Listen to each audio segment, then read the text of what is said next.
Zoro versus Sasuke, who would win if they got into a squad? But I'm not gonna lie, you guys may be shocked on who actually wins this fight, so make sure you guys stay to the end. To begin the scaling though, the first stat I want to talk about is speed, and something I want to establish off the bat is that both Zoro and Sasuke are relative in speed, as there's multiple methods of scaling that you can use to prove that these two characters are either faster than light or relative to light speed. Okay. And while I know that a lot of people in the versus community will see this as massive downplay for Sasuke and Zoro in terms of speed, as they have scaling methods that place their speed at MFTL. The reason I'm electing not to scale like this is that I think versus battles have slowly devolved into which character can blitz which, because you can calc stack them to be 1 billion times faster than light, which is kind of taking the fun out of scaling in general and led me to the conclusion that there's no reason to scale past faster than light once characters have shown consistent FTL scaling like in the case of Sasuke and Zoro. That makes sense. With that being said though, we can now get into attack potency and durability.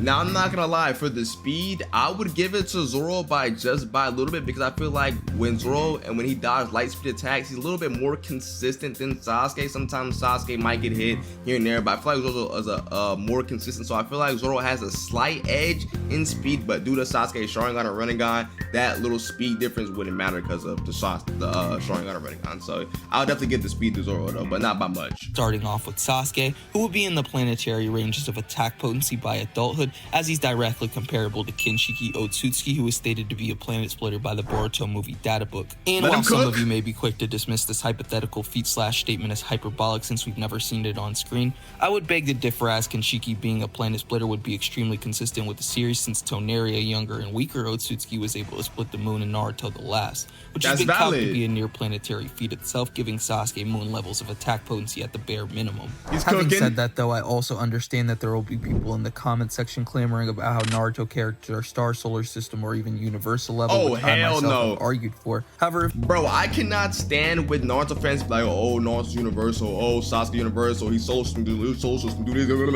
He's not, bro. You guys cannot tell me one universal feat Naruto has done, one solar system level feat Naruto has done. These characters are not universal to solar system level. They are planetary star level at best.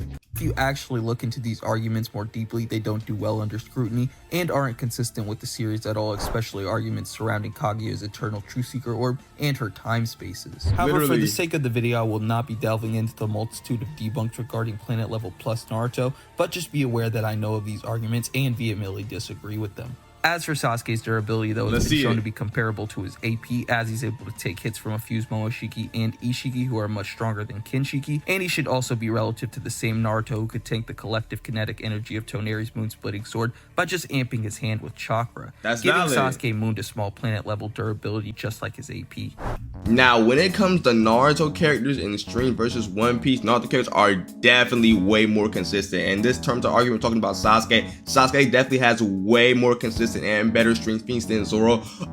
Really, all you have for One Piece, which is the structure of all the One Piece strength, is Sengoku saying that white brick can destroy the planet. That's the whole structure. So one debunk to that, you're kind of a little shaken, but it's pretty solid. You feel me? So I'm not gonna lie. When it comes to strength, though, Naruto characters got the moon. They got Kaya creating planet-sized dimensions, whole bunch of stuff that can get them planetary. So definitely Sasuke is way stronger than Zoro by I wouldn't say way stronger, but a good margin. With Sasuke discussed though, we can now move into Zoro and his AP slash durability, but before we do that, we have to first talk about how strong Luffy and Kaido are, as their sky split has been calculated to be able to output upwards of 11.5 teratons of TNT, giving base advanced Conqueror's Haki Luffy and hybrid Kaido APs of 5.7 teratons of TNT respectively, which their durability would scale to via Newton's third law. This isn't the peak of Luffy and Kaido's power, however, as they're still shown to be relative after Luffy assumes his Gear 4 form, which is a 50 times multiplier from base using the Gear 2 and Gear 4 multipliers respectively, which would give Advanced Conqueror's Gear 4 Luffy and Hybrid Kaido new max APs of 287.5 teratons of TNT, which is don't ask me what this means right now, But how did these two scale to Zoro, you may ask? Well, it's rather simple, as Zoro, even before unlocking Conqueror's coding, was able to scar Hybrid Kaido, something Gear 4 Luffy couldn't accomplish, which would also give Zoro large country level attack potency by scale. I don't know if I can agree with that, because he said something that Gear 4 Luffy couldn't do,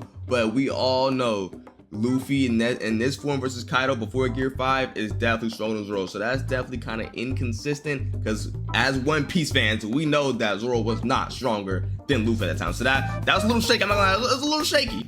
Now that both Zoro and Sasuke's physical stats have been discussed though, the last thing we need to go over is abilities and techniques, continuing with Zoro, who isn't really a hacks-based fighter as he mainly relies on close to mid-range sword attacks of different varieties. However, Zoro does have some useful abilities stemming from his proficiency with all three types of haki, like the standard precognition and danger sensing granted by observation haki, as well as the untouchable blow, which allows a practitioner of armament and conquerors haki to flow their haki into an attack that can destroy their opponents from the inside out without a user even needing to make physical contact with them. Skipping past Zoro though, it's now time to talk about Sasuke and his wide array of abilities, which include gravity manipulation, chakra absorption, and place swapping through the power of the Rinnegan, in addition to precognition, genjutsu, amaterasu, flame control, and Susanoo through the power of the Sharingan. On top of all these Sharingan abilities though, Sasuke also has the Izanagi, which allows the user to completely rewrite any unwanted reality and essentially respawn like in Call of Duty at the cost of one of their eyes.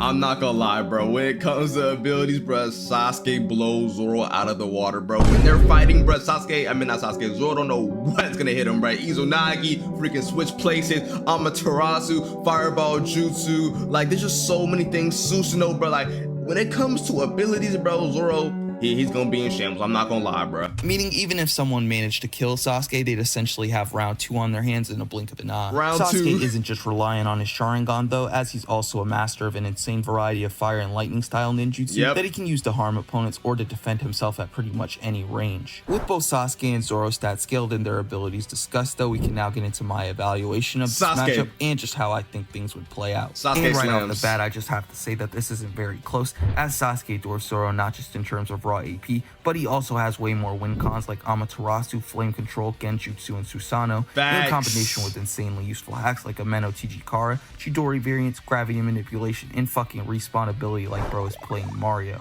making it pretty much unfair to go up against Sasuke even with relative speed and durability negation in the case of Zoro.